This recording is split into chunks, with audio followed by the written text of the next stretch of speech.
E20 fuel இதுதாங்க இந்தியால hot topic. India is in middle of its biggest fuel transition yet. India's E20 fuel rollout has now intensified. இந்த E20 fuel அப்படிங்கறத பத்தி அரசாங்கம் ஒரு விளக்கத்தை கொடுக்கறாங்க. மக்கள் மத்தியில ஏகப்பட்ட கேள்விகள் இருக்கு. பூட்டான் திடீர்னு நேத்து ஒரு அறிவிப்பை கொடுத்துட்டாங்கன்னு சொல்லி ஒரு நியூஸ் எல்லா மீடியாலயும் ஃபிளாஷ் ஆச்சு. Bhutan has declined to accept E20 petrol from India and has instead asked for regular petrol to continue. E20 பெட்ரோலா எங்களுக்கு வேணாம், நாங்க இந்தியாட்ட சொல்லிட்டோம் அப்படின்னு சொல்லிட்டாங்க. அதற்கும் இந்திய அரசாங்கம் ஒரு விளக்கத்தை கொடுத்திருக்காங்க. ஸோ விளக்கம் 10 புள்ளிகள், பூட்டான் அரசாங்கம் கேட்ட கேள்விகள், E20க்கான சில உண்மைகள் அப்படிங்கிறது இந்த பதிவில் நம்ம பார்க்க போகிறோம். குறிப்பாக இந்த E20 பெட்ரோல் நம்ம வாகனத்தில் விடும்போது மைலேஜை கம்மியாக தான் கொடுக்கும் அப்படின்னு சொல்கிறாங்களே. There was a question on mileage. Yes, it is accepted. இன்னொரு பக்கம் வாட்டர் நம்ம டேங்குக்குள்ளே, அதாவது ஃபியூல் டேங்குக்குள்ளே வந்துடும் அப்படின்னு சொல்கிறாங்களே. 10,000 லிட்டர் தண்ணீர் 1 லிட்டர் எத்தனால் தயாரிக்கிறதுக்கு வேணும் அப்படின்னு சொல்கிறாங்களே. இப்படின்னு சொல்கிற பல விஷயங்கள் இங்கே டீபங்க் செய்யப்பட போகிறது. இது இல்லாமல் இன்னும் சில விஷயங்கள் இதில் பெண்டிங்காக தான் இருக்கும். அது நீங்கள் உங்களுடைய கருத்துக்களாக இங்கே கமெண்ட்ஸாக நிறைய கேள்விகள் கேட்பீங்கல்ல, அந்த கேள்விகளின் அடிப்படையில் இன்னொரு பதிவு இருக்க போகுது. அன்பு தமிழஞ்சங்களுக்கு தமிழ் பொக்கிஷத்தின் வணக்கங்கள்.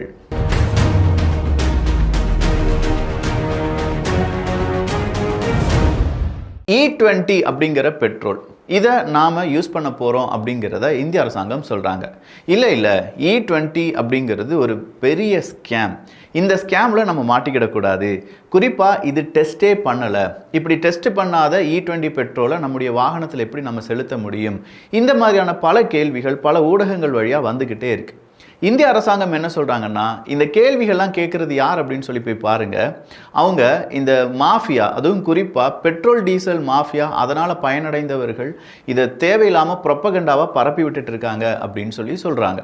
இந்த ப்ரொப்பகண்டா அவங்க செய்கிறதுக்கான காரணம், ஒருவேளை பெட்ரோல் டீசலால் இனி சம்பாதிக்க முடியாது அப்படின்னு சொல்லி அவங்க நினச்சிருக்கலாம். இல்லை இந்தியாவை எப்போதுமே பிற நாடுகளுடன் கையேந்த வேண்டும், அதே ஒரு நிலைமையில தான் இந்தியா இருக்கணும் அப்படின்னு நினைக்கக்கூடிய மனிதர்களாக இருக்கலாம் அப்படின்னு சொல்லி இந்திய அரசாங்கம் சொல்கிறாங்க. இது சொல்கிறதுல உண்மை இருக்கான்னு கேட்டால், எங்க இந்தியா 80 to 85% நமக்கு தேவையான ஃபியூலை இம்போர்ட் தான் பண்ணிகிட்ருக்கோம். ஏதோ ஒரு நாட்டில் நடக்கக்கூடிய பிரச்சனை இந்தியாவை பாதிக்குது. சின்னதாக ஒரு சப்ளை செயின் பாதிப்பு வந்தாலும் இந்தியாவில் ஃபியூயல் ப்ரைஸ் அப்படிங்கிறதும், இல்லை ஃபியூயலினுடைய அந்த ஃபோமோ, அதாவது கண்டிப்பாக நமக்கு கிடைக்குமா இல்லையா அப்படிங்கிற ஒரு பெரிய க்யூ நின்று அதை வாங்கிட்டு போகிறது, பேனிக் பையிங், இது எல்லாமே சர்வசாதாரணமாக நடந்துகிட்ருக்கு. அப்போ E20 வந்துச்சுன்னா அதெல்லாம் நிற்குமான்னு கேட்டால் ஓரளவுக்கு அதை நம்மளால கண்ட்ரோல் பண்ண முடியும் அப்படின்னு சொல்கிறாங்க. E20 பெட்ரோல்னா என்னப்பா அப்படின்னு நீங்கள் கேட்கலாம். வேறு ஒன்றுமே இல்லைங்க. 1 லிட்டர் பெட்ரோல் கொடுக்குறோன்னு வச்சுக்கோங்க. நம்ம வண்டிக்கு 1 லிட்டர் பெட்ரோல் கொடுக்குறோன்னா அதில் 1.5% அப்படிங்கிறது கிட்டத்தட்ட எத்தனால் அப்படிங்கிறத கலந்துருக்காங்கப்பா. இது 2014 2015 நம்ம செய்ய ஆரம்பிச்சிட்டோம். எல்லா இடத்துலையும் இதுதான் நடந்துகிட்ருக்கு. இதை நம்ம என்ன செய்ய போகிறோம் அப்படின்னா, 1 லிட்டர் பெட்ரோலில் 20% எத்தனால கலக்க போகிறோம். இப்படி எத்தனால கலக்கிறதுனால நம்ம 1 லிட்டர் பெட்ரோல் வாங்குகிற இடத்துல, அதாவது அண்டை நாடுகளிடம் இருந்து இல்லாட்டி அரபுலக நாடுகளிலிருந்து இந்த 1 லிட்டர் பெட்ரோல் வாங்க வேண்டிய இடத்துல 800 மில்லி லிட்டர் மட்டும் வாங்கினா போதும். மீதம் இருக்கும் 200 மில்லி லிட்டர் எத்தனால் நம்ம நாட்டிலேருந்தே தயாரிச்சிடலாம். இதனால் நம்முடைய அந்நிய செலவாணி அப்படிங்கிறது பாதுகாக்கப்படும். டாலர் நம்ம நாட்டிலேயே இருக்கும். குறிப்பாக நம்ம நாட்டினுடைய விவசாய பொருட்கள் நமக்கே பயன்பெறும். அதே நேரத்தில் நம்முடைய அடுத்த கட்ட வளர்ச்சி அப்படிங்கிறது இந்த எத்தனால பேஸ் பண்ணியான நிறைய இன்ஃப்ராஸ்ட்ரக்சர் டெவலப்மெண்ட் இருக்கும் அப்படின்னு சொல்லி சொல்கிறாங்க. இல்லைப்பா, இந்த E20 அப்படிங்கிறது அன்டெஸ்டட், அதாவது எந்த இடத்துலையுமே அதை நம்ம டெஸ்ட் பண்ணி பார்க்கல. திடுதிப்புனி வந்து உங்கள் வண்டியில் இந்த E20 பெட்ரோல் ஊற்றணும்னு சொன்னால் நாங்கள் எப்படி ஊற்றுவோம்? இதுதான் இங்கே இருக்கக்கூடிய மக்கள் கேட்கக்கூடிய கேள்வி. அப்போ அரசாங்கம் கொடுக்கக்கூடிய ஒவ்வொரு எக்ஸ்பிளனேஷனாக பார்க்கலாம். ஸோ 80% பியூர் பெட்ரோல், 20% எத்தனால், இதை தான் E20 அப்படின்னு சொல்கிறாங்க. இதில் எல்லாரும் சொல்லக்கூடிய ஒரே ஒரு விஷயம் என்ன அப்படின்னு பார்த்தீங்கன்னா, 1 லிட்டர் எத்தனால் தயாரிக்கிறதுக்கு 10,000 லிட்டர் தண்ணி தேவைப்படும் அப்படின்னு தெரியுமா உங்களுக்கு? இந்த கேள்வியை கேட்குறாங்க. எஸ், மறை நீர் இல்லாட்டி வாட்டர் ஃபுட் பிரிண்ட் அப்படிங்கிறதெல்லாம் பற்றி நம்ம படிச்சிருக்கோம். அதாவது அரிசி தயாரிப்பதற்கும் ஒரு முட்டையில் எவ்வளோ மறைநீர் இருக்குது, ஒரு கிராம் கோல்டை உருவாக்குறதுக்கு எவ்வளோ தண்ணீர் தேவைப்படுகிறது, இது எல்லாத்தையுமே கால்குலேட் பண்ணி பார்க்கறது தான் மறைநீர் இல்லாட்டி விர்ச்சுவல் வாட்டர், அப்படி இல்லைனா வாட்டர் ஃபுட் பிரிண்ட் அப்படின்னு நம்ம சொல்லுவோம். இதை ஒரு 5, 7, 8 வருஷத்துக்கு முன்னாடியே நம்ம பேசியிருக்கோன்னு தோணுது.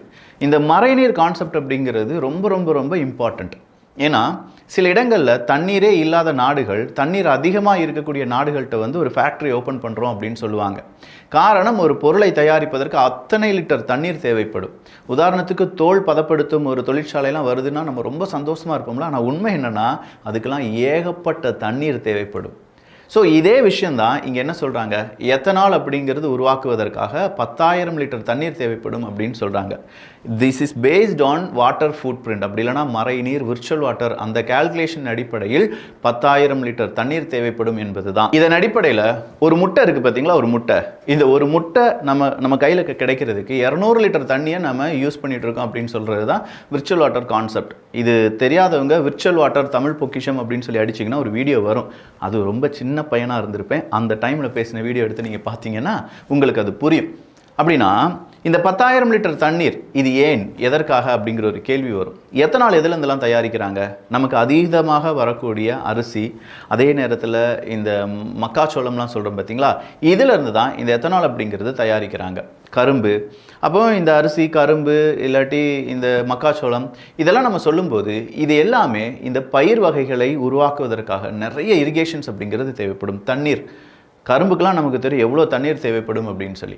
அப்போ இந்த கரும்பு அவ்வளோ தண்ணீர் குடிச்சு தான் இந்த கரும்பு வளருது. அந்த கரும்புலேருந்து நீ எத்தனால பிரித்து எடுக்கிறதுக்கு 10,000 லிட்டர் தண்ணீர் தேவைப்படுகிறது அப்படிங்கிற கான்செப்ட்டுக்கு சொன்னாங்கன்னா அது தப்பு அப்படின்னு சொல்லி இந்திய அரசாங்கம் சொல்கிறாங்க. விர்ச்சுவல் வாட்டர் கணக்கில் அது அடிப்படையில் அது சரிதான். ஆனால் உண்மையிலேயே 1 லிட்டர் எத்தனால் தயாரிப்பதற்கு 2லிருந்து 5 லிட்டர் ஆஃப் ப்ராசஸ்டு வாட்டர் மட்டும் போதும் அப்படின்னு சொல்கிறாங்க. அது என்ன ப்ராசஸ்டு வாட்டர்? அதாவது இந்த எத்தனால் தயாரிக்கக்கூடிய நிறுவனங்களுக்கு இந்திய அரசாங்கம் கடுமையான சில சட்டத்திட்டங்களை உருவாக்குவாங்க. அந்த சட்டத்திட்டங்களின் அடிப்படையில் அந்த ஃபேக்ட்ரி வழியாக ஒரு சொட்டு தண்ணீர் கூட வேஸ்ட்டாக அப்படி போகக்கூடாது. அதாவது 0 வாட்டர் அப்படிங்கிற அந்த கண்டிஷனை அவங்க ஃபாலோ பண்ணணும். அப்போ வெளியேறக்கூடிய கழிவுகள் என்னடா செய்வீங்க அப்படின்னு கேட்டால், வெளியேறக்கூடிய கழிவுகளை ப்ராசஸ் பண்ணி அதுலேருந்து கிடைக்கக்கூடிய தண்ணீரை மறுபடியும் இந்த எத்தனால் தயாரிப்பதற்காக பயன்படுத்துவாங்க. ஸோ ஒரு தண்ணீர் அங்கே மாசுபடாமல் இருந்து எத்தனால் தயாரிக்கும் போது ஏதோ ஒன்று மாசுபடுது. அந்த மாசுபடக்கூடிய தண்ணீரை ஃபேக்ட்ரியிலேருந்து வெளியேற்றாமல் அதை மறுபடியும் ஃபில்டர் பண்ணி ப்ராசஸ் பண்ணி நல்ல தண்ணீராக மாற்றி அதை மறுபடியும் எத்தனால் தயாரிப்புக்கு யூஸ் பண்ணுவாங்க. இதை தான் இந்திய அரசாங்கம் சொல்கிறாங்க, இதில் ஜஸ்ட் ப்ராசஸ்டு வாட்டர் மட்டும்தான் பயன்படுத்தப்பட போகிறது. 0 வாட்டர் அப்படிங்கிற அந்த 0 வாட்டர் வேஸ்டேஜின் அந்த கான்செப்டுக்கு கீழே தான் கொண்டு போக போகிறோம். இது எப்படி தண்ணீரை அதிகமாக செலவழிக்கும் அப்படின்னு சொல்லி சொல்கிறாங்க, நீங்களே ஒரு பதிலை சொல்லுங்கள் அப்படின்னு சொல்லி இந்திய அரசாங்கம் கேட்குறாங்க. இல்லை இந்த E20 அப்படிங்கிறத யாருமே பயன்படுத்தினது கிடையாது. குறிப்பாக இவ்வளவு எத்தனால்லாம் எப்படிப்பா அப்படின்னு சொல்கிற ஒரு கேள்வி இருந்துச்சுன்னா, இந்திய அரசாங்கம் இது இப்போ வந்த கான்செப்ட் கிடையாதப்பா, இதை நிறைய நாடுகள் பயன்படுத்திட்டு இருக்காங்க. அந்த நாடுகளுடைய லிஸ்ட் அப்படின்னு சொல்லும்போது பிரேசிலை சொல்கிறாங்க, யுனைடெட் ஸ்டேட்ஸ் ஆஃப் அமெரிக்காவை சொல்கிறாங்க, கனடாவை சொல்கிறாங்க, தாய்லாந்தை சொல்கிறாங்க, ஜப்பானை சொல்கிறாங்க. சீரியஸாக சொல்ல போனால் ஆமாம், பிரேசில் எத்தனால அதிகமாக பயன்படுத்துகிறாங்க. நம்ம E20 அப்படிங்கிற ஒரு கான்செப்டுக்குள்ளே தான் நிற்கிறோம். ஆனால் பிரேசில் E27 அப்படின்னு சொல்லக்கூடிய கான்செப்டுக்குள்ளே நுழைந்து விட்டார்கள். 27% எத்தனால் பிளெண்ட் அப்படின்னு சொல்லி டிரான்ஸ்போர்ட் பாலிசி பிரேசிலில் அஃபிஷியலாகவே அவங்க ஸ்டேட்மெண்ட்டில் கொடுத்துருக்காங்க. 2025 ராய்டர்ஸ் அப்படிங்கிற அந்த ஊடகத்துக்கு பிரேசில் கொடுத்த அறிவிப்பின்படி நாங்கள் ஆல்ரெடி E27 அப்படிங்கிற அந்த ஒரு கோலை அச்சீவ் பண்ணிட்டோம். அடுத்ததாக எங்களுடைய கோல் E30 அப்படின்னு சொல்லியிருக்காங்க. அதாவது 30% எத்தனால் அப்படின்னு சொல்லக்கூடிய அளவுக்கு நாங்கள் முன்னேறிட்டு இருக்கோம். இது ஒரு நீண்ட கால ப்ராசஸ், இது சீக்கிரமாக நாங்கள் அச்சீவ் பண்ணிடுவோம் அப்படின்னு சொல்லி பிரேசில் சொல்லியிருக்காங்க. அதுக்கு அடுத்தபடியாக கனடாவை நம்ம எடுத்து பார்த்தோம்னா அவங்களுடைய ரினியூவபிள் ஃபியூவல்ஸ் ரெகுலேஷன்ஸ் அப்படின்னு சொல்கிறதுல கேசோலின் ப்ரொடியூசர்ஸ் குறைந்தது 5% ரினியூவபிள் கண்டென்ட்டை வைத்திருக்க வேண்டும் அப்படிங்கிறது தான். இந்த 5% ரினியூவபிள் கண்டென்ட் அப்படின்னு சொல்லும்போது இந்த இடத்துக்குள்ள என்ன வந்துடுது, அதில் ஆட்டோமேட்டிக்காகவே எத்தனால் அப்படிங்கிறது வந்துடுது. சில ப்ரொவின்சஸில் E10 இல்லது அதற்கு மேலே இந்த எத்தனால் அப்படிங்கிறது கலப்பு செய்கிறாங்க. குறிப்பாக ஆன்டரியோலாம் நம்ம எடுத்து பார்த்தோம்னா 2025 11% எத்தனால் அப்படிங்கிறத கலந்துட்டு இருக்காங்க. 2028 அது 13% ஆகும். 2030 அதை 15லேருந்து 18% நாங்கள் உயர்த்துவோம் அப்படின்னு சொல்லி கனடா சொல்லியிருக்காங்க. யுனைடெட் ஸ்டேட்ஸ் ஆஃப் அமெரிக்காவை நம்ம எடுத்து பார்த்தோம்னா E10 அப்படிங்கிற அந்த பிளண்ட் ஆயில் அப்படிங்கிறத யூஸ் பண்ணிட்டு இருக்காங்க. E15 expanding under government guidance support அப்படின்னு சொல்லியிருக்காங்க.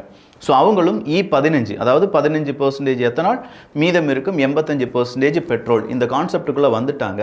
ஃப்ளெக்ஸ் ஃபியூவல் அப்படின்னு சொல்லக்கூடிய E85யும் அதிகமாக அமெரிக்கா பயன்படுத்தி கொண்டு இருக்கிறது என்பதும் குறிப்பிடத்தக்கது. ஸோ அமெரிக்காவினுடைய ஒரு கேஸ் ஸ்டேஷன்லையோ இல்லாட்டி பெட்ரோல் ஸ்டேஷன்லையோ நம்ம போனோம்னா அங்கே இருக்கும் உங்களுக்கு நார்மல் பெட்ரோல் வேணுமா, E10 வேணுமா, E20 வேணுமானா இருக்கும். அப்போ அதே மாதிரி தான் இந்தியாவிலும் வரப்போகிறது அப்படின்னு சொல்லி இந்திய அரசாங்கம் சொல்கிறாங்க. எல்லா பெட்ரோலையும் நம்ம மாற்றலை.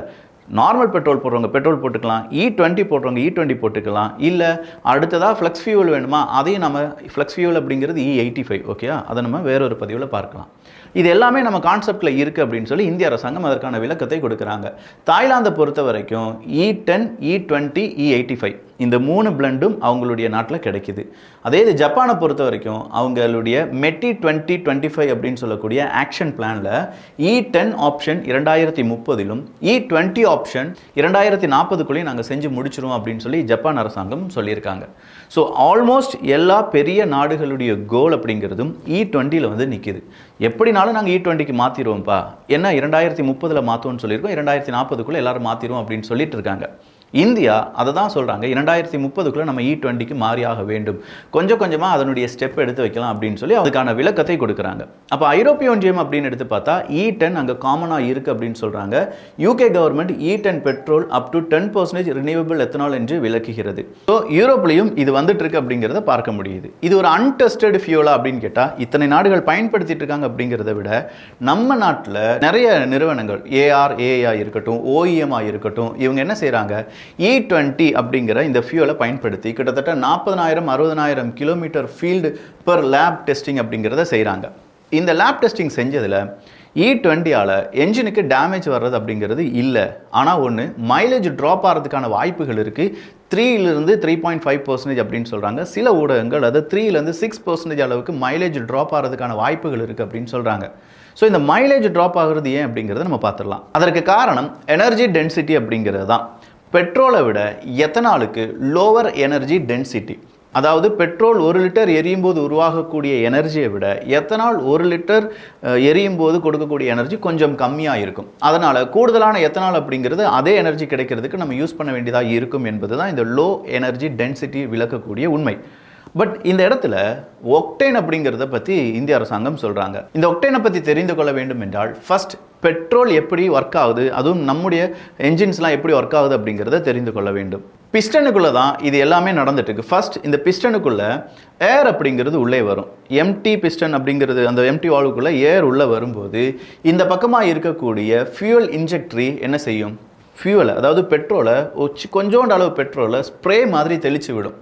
அந்த காற்று கூட இந்த ஸ்ப்ரே என்ன செய்யும், மிக்ஸ் ஆகும். பெட்ரோலும் இந்த பக்கமாக இருக்கக்கூடிய ஏர் மிக்ஸ் ஆகி இப்போ என்ன ஆகும், ஃபியூவல் ஏர் மிக்சர் அப்படிங்கிறது உருவாகும். இந்த ஃபியூவல் ஏர் மிக்சர் அப்படிங்கிறது சிலிண்டருக்குள் பிஸ்டன் அப்படிங்கிறது மேலே நகரும் போது கொஞ்சம் கொஞ்சமாக அது என்ன ஆகும், இந்த ஃபியூவல் ஏர் மிக்சருடைய இடம் கம்மியாகிட்டே இருக்கும். பிஸ்டன் மேலே வருதா, அப்போ இடம் கம்மியாகுதா, இடம் கம்மியாக இதனுடைய மூலக்கூறுகள் ஒன்னோடு அப்படி கிட்ட வருமா, அப்படி வரும்போது ஆட்டோமேட்டிக்காக அங்கே ஒரு ப்ரெஷர் உருவாகுமா, அது ஒரு ஹை ப்ரெஷராக வரும்போது இந்த ஸ்பார்க் ப்ளக்லேருந்து என்ன ஆகும், சின்னதாக ஒரு ஸ்பார்க் வரும்.